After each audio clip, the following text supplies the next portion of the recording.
Hi, this is Tamara here from Transformation for Women, tamaradon.com, and I am joined with two of my lovely and amazing EFT practitioner and trainer and trainee.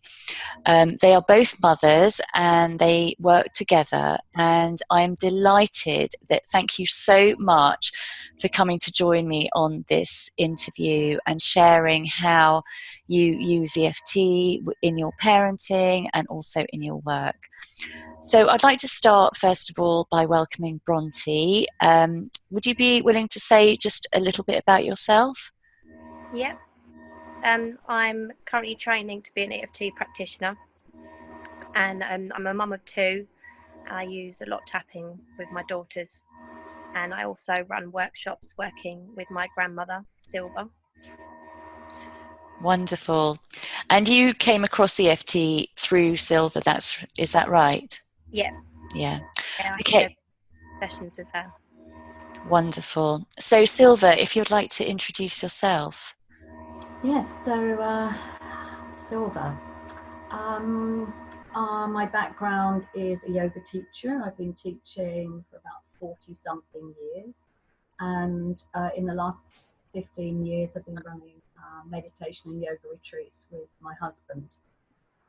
I came across EFT about 7 years ago, and that's been just such an integral part of the other things I do, as well as a standalone practice, which has changed my life. Wow. Thank you. So when you came across, how did you come across EFT 7 years ago? I think it kind of found me. I was just looking on the internet, and there was maybe YouTube, someone tapping. They weren't actually tapping on anything, they were just tapping. So because I was familiar with the meridian system, my husband's a shiatsu practitioner, so it didn't seem that odd. So I would just sit there if I was doing, maybe watching TV or something, and just tap. And after a while I thought, oh, I just feel so much better. And then I explored a little more on the internet before finding the most amazing trainers. Oh, thank you. Thank you. Yes. And so then you trained with us, and then you became a practitioner. And how did you introduce EFT to Bronte? Well, because I have a bit of a reputation in the family for saying what everyone could or should do in the most holistic way, she was aware that I was doing it, but I do a lot of things. But she was devastated when her cat got run over. I mean, absolutely fell to bits and felt guilt. And I said, well, should we just try some EFT? And she was up for that. And I think probably the rest of that story is Bronte's. Yeah, would you be willing to share a bit of that, Bronte? Yeah, as Silva said, I was completely broken over it. I had a lot of guilt. I've completely blamed myself for what happened, and every day was just all consumed in grief and guilt, and I couldn't move past that at all. And then I don't think we even had a very long session, but I just very quickly felt it just completely lifted off of my shoulders, and I felt so much better. And that's when I thought, this is something that I want more of. Wow. So then, how long was it after that, roughly, that you then decided to train as a practitioner? I think I kind of dabbled in it a little bit after that, but I think kind of life got in the way more. Had a few OCD cleaning issues, and that was a massive part of my life. And then Nanda, as a present, booked me to do level 1 with you in London. Wonderful. And I think that was the moment where I thought, I want to share this with other people. Wonderful. Amazing. So one of the reasons I thought it would be so amazing to interview you both is because Silva shared with me it was quite a long time ago, how you used EFT during Bronte's birth of, was it your first child or second child? Second child. So I would love to hear that story from both your points of view. So if we start with Silva and then we can hear Bronte. So I received a phone call from Bronte saying I am now in labour. So I did all the grandmother, oh, good luck, darling, it'll be fine. And that was the end of the conversation. And I think one of the gems of EFT is you never feel helpless. You've always got something that you can help yourself or help someone else. So I started surrogate tapping, and I was... Before you continue, do you want to explain surrogate tapping for those who don't know? Sure. It's when you actually hold somebody else in your mind, in your awareness, and you imagine, although you're tapping on yourself, you imagine you're tapping for them. And probably the connection was also that much easier, being it was my granddaughter. So I did short sessions, probably every half an hour, of tapping on the point, saying, this is going really well, I'm calm, I'm relaxed, I'm breathing, I'm actually really excited. And because I was also slightly separate, I could bring in all sorts of delightful things rather than somebody who was actually in labour. So this culminated in another phone call a few hours later from Bronte's husband, saying the hospital has said that they're sending us home because Bronte's only 1 centimetre dilated. Can we come to you because we're much nearer to the hospital? So I said, yes, she can stay here till she needs to go. And again, I did more surrogate tapping. When she arrived, I thought, I don't know why they sent her out, because she seems pretty full on. But Bronte is a very kind of calm person. It's hard to know what's going on, really. So they came in, and she was clearly going into quite strong labour, but she seemed very easy with it. And then it came to the point where I thought, she is not going to get to the hospital. And so I was still using the statements that I was using when I was tapping. I was rubbing her back, her husband was supporting her, and I just kept repeating those statements. She probably didn't even hear me. So in my mind, I was tapping on her, but I was actually kind of rubbing her back. And the next thing I know, Bronte's on her knees and said, cut my leggings off. And I thought, well, this is it. Her husband had phoned the midwife, so we had her on loudspeaker saying, that's fine, you're cool. Yeah, that's great. And without any screaming or shouting or what have you, this amazing baby was born in this room behind me. This serene little face, it still makes me feel really emotional, came out. And I had the towel, as the midwife told me, did the catching. And the first word she heard was, oh, we love you so much. And there she was. Oh, that is so beautiful. Oh, Silva, thank you so much for sharing. 3 years ago in October, but it still makes me feel very emotional. And every time they come round, her dad always says, Fenella's dad says, look, Fenella, that's where you were born, just there. Oh, that is so, so, so magical. Thank you so much for sharing. And I would love to hear Bronte's view on how that all unfolded. It's funny because I've never really thought about it before. I've never kind of gone back to it relating to EFT. And I remember being at the hospital, and because I've had a baby before, I knew that what I was feeling wasn't 1 centimetre contractions. And I felt I was kind of half thinking they must be wrong, and half thinking I can't do this at this level of pain. If I'm only 1 centimetre, I'm not going to make it to 10. I'm going to pass out or need a cesarean or something. And when we got to Silva's, I remember saying to my husband, I can't do this for another 9 hours. I can't do it. And then he must have been tapping on me, and all of a sudden I knew that everything was fine. This wasn't going to be going on for another 9 hours. It's going to be happening now. And I think some other people might have been worried that they're not in the hospital in the situation that they plan to be in, and there's no medical professional there. If she had the cord around her neck or whatever, none of that even entered my mind. I just knew she was coming, everything was going to be fine, and we were about to meet her. Oh. I don't even kind of remember it hurting. Wow. It seemed like a really nice experience. Wow. And I remember after my first saying to myself, that was absolutely horrific. I didn't have a bad birth, but I remember thinking that was really painful. I'm never doing that naturally again. But after Fenella, I feel like I could go and do it loads of times again. Wow. Wow, that is so amazing. And afterwards, it felt great as well. Like after my first one, I remember feeling all shaky, and every time I stood up, I felt like I was going to pass out. Couldn't get up and down the stairs properly. Felt absolutely fantastic after Fenella. I felt like I could do anything. Wow. Thank you. That is just so beautiful and incredible. Thank you both so much for sharing that story. So, Bronte, you use EFT with your children. Would you be willing to share any ways that you've supported them, or any little stories that you have? Yeah, I think my favourite one is, I think it was in half term, we were going up on the train to go to a castle.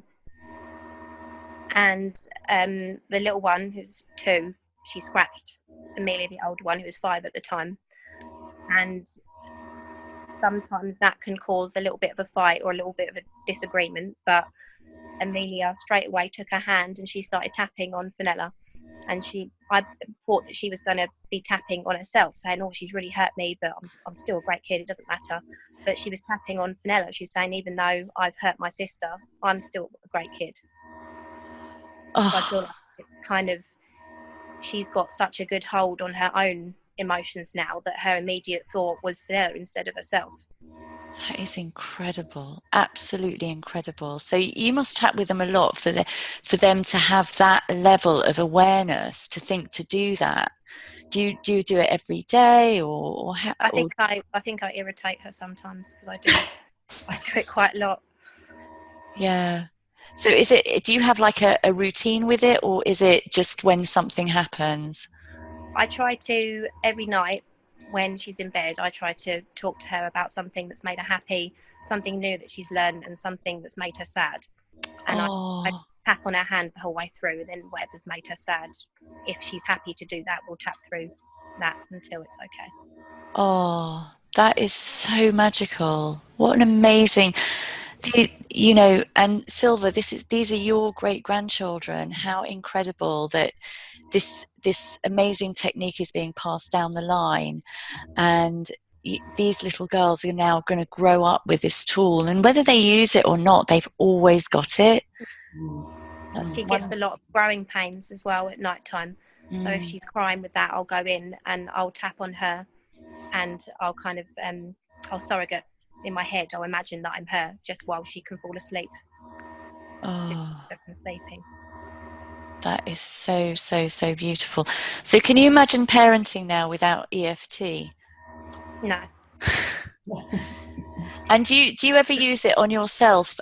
Say, for example, I guess every mum has times when they get irritated or exasperated with their children. Do you ever use it on yourself in that way?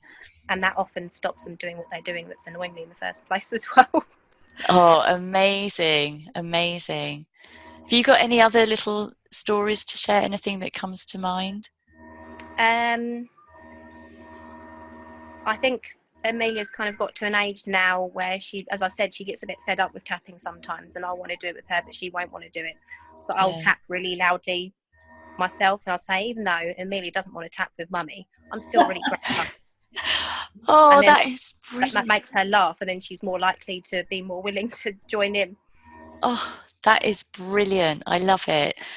And Silva, do you ever tap with your great-grandchildren? Occasionally, but it's almost like a little bit eye-rolling. Oh, Nanda as well as mummy, But Bronte did put, if I can just tell a little snippet of video on Facebook of the youngest one, Fenella, having a meltdown because Amelia was using her ironing board or something. And then Amelia leaping in and sort of holding Fenella down, who was screaming and saying, "Mummy, she needs to be tapped on. Mummy, she needs to be tapped on." Oh, that is wonderful. Amazing. Thank you.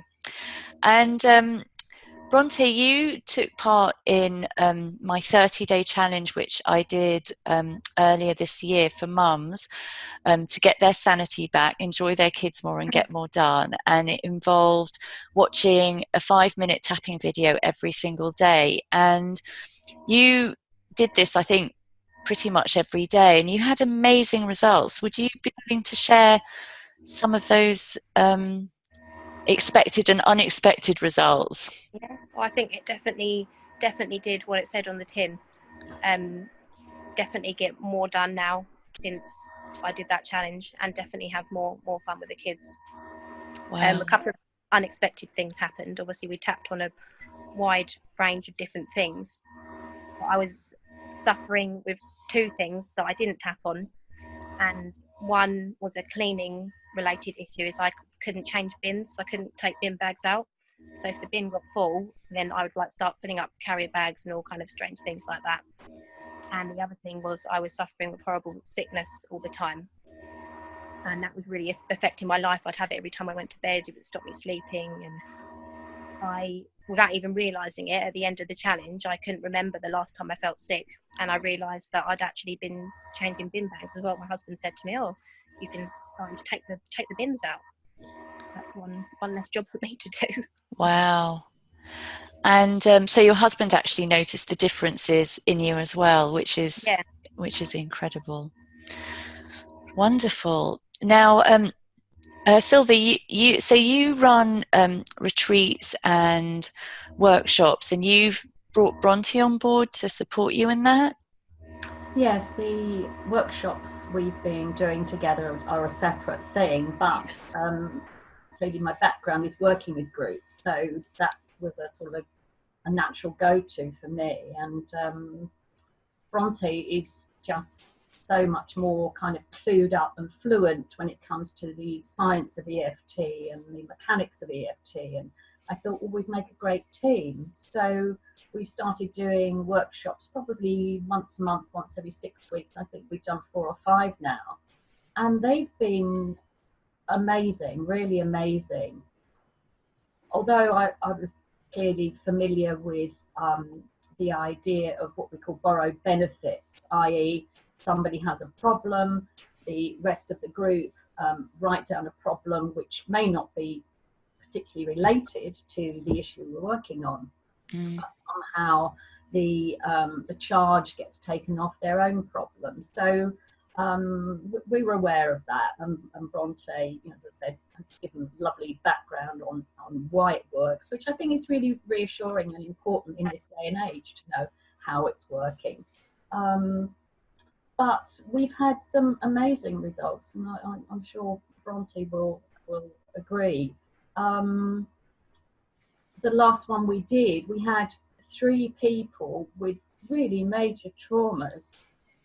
We tend clearly not to go into what we think is big trauma and very deep stuff. We'll keep it quite general, but of course EFT is very magical and surface. Yeah. I mean, I could tell you so many things that have happened for us. One thing I think we've both been so touched by is, no matter who's in the group, just how supportive and coherent the groups have been. Really, really there for each other, and they've been, different people each time, but it's somehow that EFT gets through to such a deep level where we do feel that humanity, that collective humanity, and we do really feel supportive. But anyway, one thing that was I found really interesting was a lady that a lot of emotion came up for her, though I wasn't working directly on her. I think Bronte went over and started tapping on her. Was that her son had been in Afghanistan, and he had severe PTSD, and I don't think she realised that she had it as well. As a mother, she had it as well. She was in kind of complete shock, and that actually surfaced, and she was able to realize what was happening. And that's another, I think, beauty of EFT is, you know, we have these feelings we don't understand, but suddenly the light comes on and you think, that's what I'm feeling, that's why I've been feeling like that. And it's such a relief. And I mean, I offered her one-to-one after that, but she felt she was going to pursue it, and I don't know, maybe one day she'll do the training. But she left a completely different person with that realization. Wow. Mummy. Wonderful. Thank you. Does your little girl want to come and say hello? I think she does, don't you? Hello. Hi. Do you want to tell us about tapping? No. No. Do you want to show us how you tap? Yeah. Go on. You show us. How do you tap? That's how you do it. Wonderful. And you do it with your sister? Brilliant. Thank you so much. Oh, thank you. Silently snuck in. That's okay. It's the summer holidays. So is there anything else that either of you would like to share about your workshops? What's the topics of the workshops actually that you run?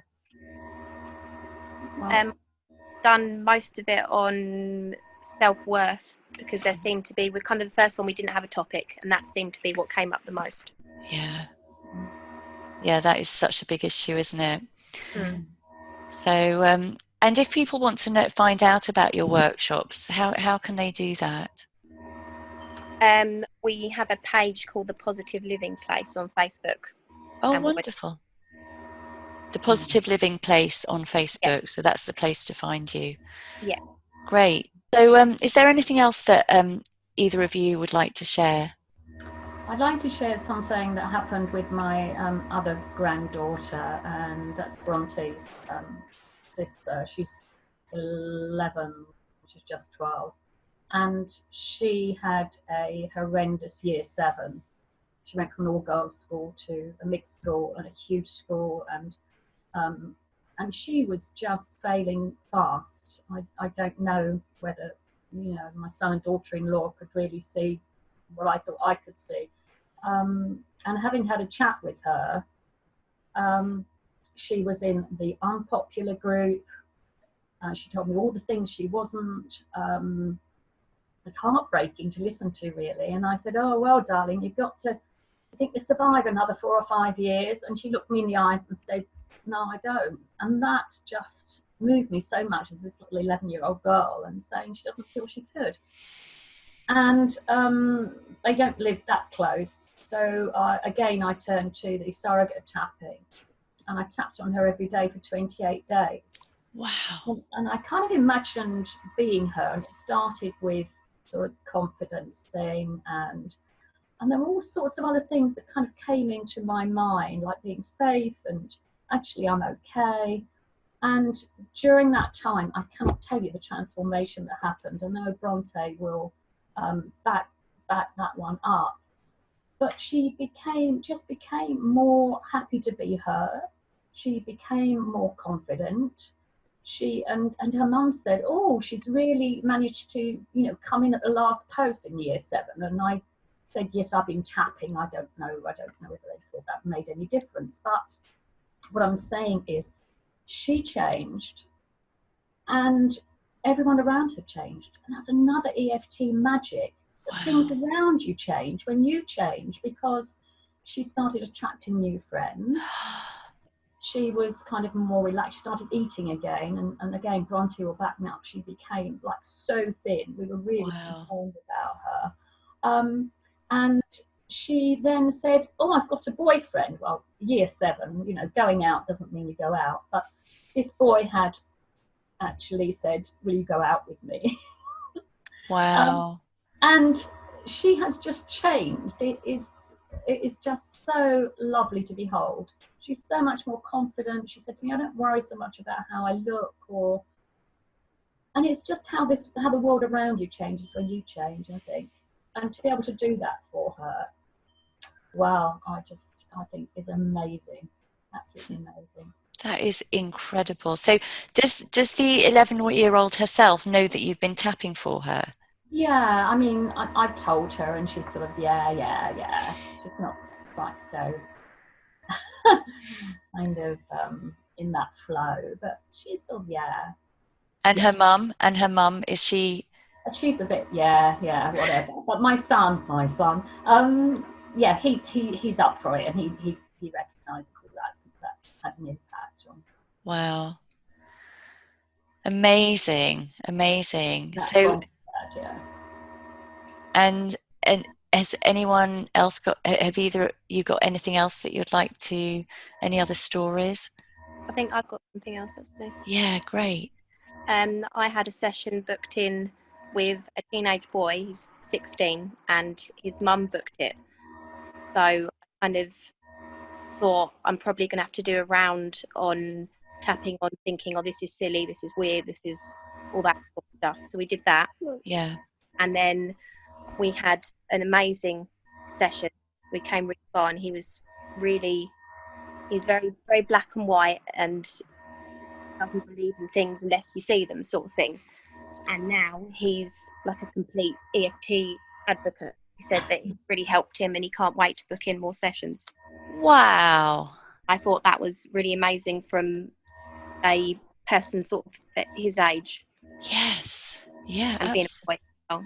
Yeah, absolutely amazing. So again, he's going to now grow up into adulthood with a tool that he can use for himself, whatever challenges he comes across. So brilliant. As maybe your 11-year-old granddaughter, I don't know whether she'll be open to EFT at some point, but only time will tell. Something to say. Sorry, say that again. Amelia says she has something. When we was on the train, I did some tapping on my daddy. Did you? Your daddy. And did he like it? Oh, and my sister. Oh, you're such a caring girl, aren't you? Looking after people. That's so lovely. You keep up your tapping like your mummy does, and like your great grandma does. That's me. Yeah, she tapped on Daddy because he didn't want to go to work. Oh, tell the story, Bronte. I heard her. I was in the next room, and she was tapping on him. She said, "Even though I really don't want to go to work in the morning, I bloody have to." I love it. That is amazing. And how did he respond? Very well. He went to work. Yeah, he did. And he didn't feel too bad about it. Wow. Amazing. So there'll be mums watching this who probably have never done EFT before. What if you had like one thing that they could take away from watching this, and if they're thinking about doing EFT, what would that one thing be that could really that you would encourage them to do or explore? I think you need, like with your challenge that you do, I think that's really good because you get into routine of using it. And before I did the challenge, it was a bit of a big thing making time for it. Whereas once you've got into that pattern of doing it, it just becomes second nature. And when I find myself like having arguments with my husband, I'll be tapping at the table or whatever, and it resolves those sometimes as well. Yeah. Like you've got into a habit of doing it, everything just flows and is happy and peaceful. So does your husband do it as well now? I do it on him. I've never seen him use it on himself, but there's still time. Absolutely brilliant. I totally agree with you. I think the key is to make it your habit, and until it's your habit, it's just going to be this tool that's kind of like on the shelf that you forget to use. But once you make it your habit and it's just like a little and often, I mean, I like the little and often approach rather than thinking you have to sit down and do ages. Just yeah. So I'm right with you with that. Yeah, thank you. And Silva, what about you? Well, I think just your words, the one thing, it's like, that feeling that I'm no longer a victim of life and I can just get blown around everywhere. No matter what happens, no matter what happens to yourself or to those you care about, you've got this one thing you can go to that makes a difference. Yeah. And what I'm hearing when you say that is that it's kind of like, it's empowering because you can help yourself. So you're no longer a victim, but you've got this tool.